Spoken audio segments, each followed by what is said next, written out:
Bonjour, bonjour à tous et à toutes. Aujourd'hui, une nouvelle capsule sur la santé, le bien-être, une réflexion à écouter comme d'habitude. Donc, mettez-vous en position de verticalité, de méditation, les deux pieds bien ancrés au sol, l'ouverture de chacun de vos chakras, le sommet du crâne, en position d'ouverture d'esprit et d'écoute avec votre cœur. Nous allons parler de vérité, car celui qui aime la vérité est certain de réaliser la nature de Dieu. Pourquoi parler de ce sujet en particulier? Peut-être parce que les gens vivent dans un mensonge permanent et ne reconnaissent plus la vérité. Le propre de la manipulation est le mensonge. Les gouvernements mentent ouvertement et ils ne se cachent même plus.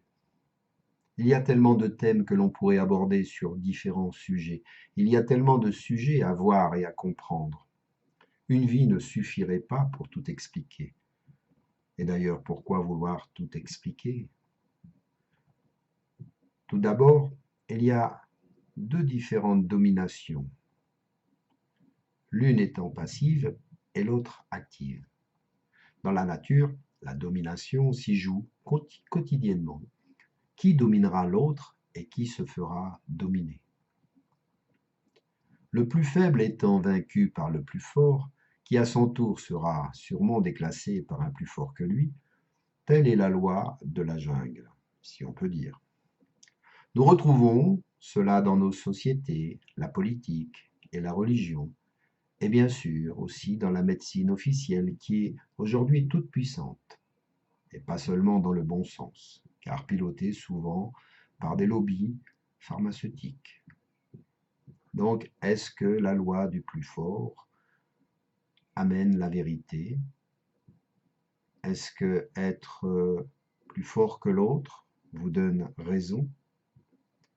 Bien sûr, dans ce lot de scorpions, nous trouvons de bons médecins et des professeurs qui sont malheureusement impuissants devant ces lobbies.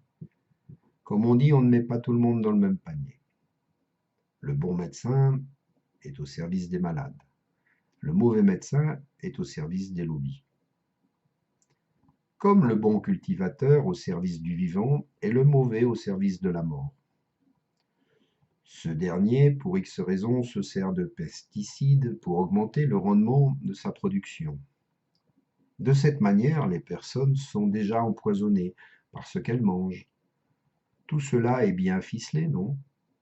Vous êtes déjà touché, là, dans votre quotidien, souvent 3 fois par jour.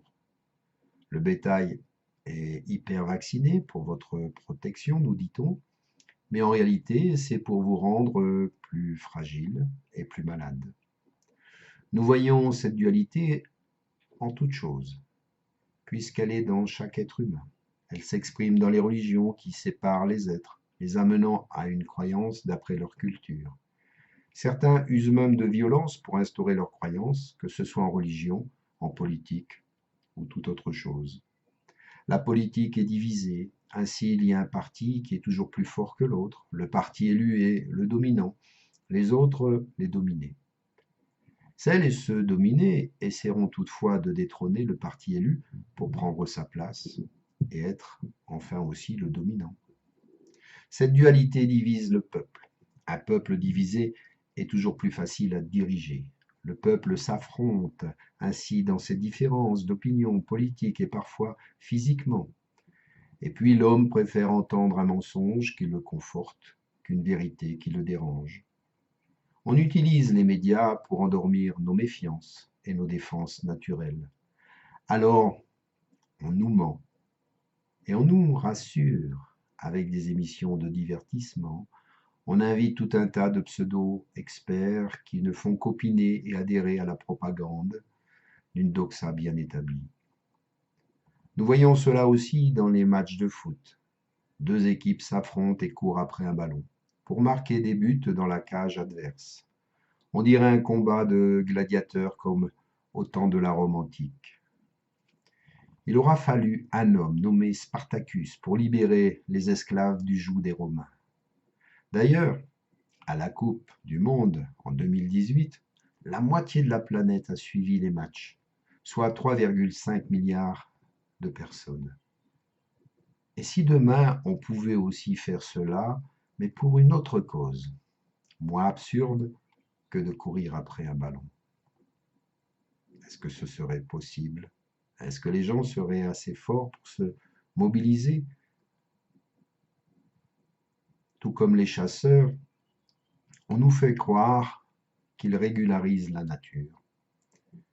En fait, ils la détruisent et tuent un équilibre harmonieux entre les races animales. Rien qu'en 2015, par exemple, 85 milliards d'animaux terrestres ont été tués pour la consommation humaine. 150 milliards par année de poissons, oiseaux tués. Plus d'1 milliard à cause aussi des incendies comme en Australie.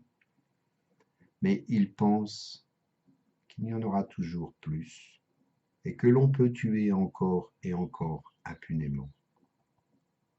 Pourquoi l'homme a-t-il besoin de détruire autant? C'est une question sans réponse. Il est peut-être le virus sur cette planète.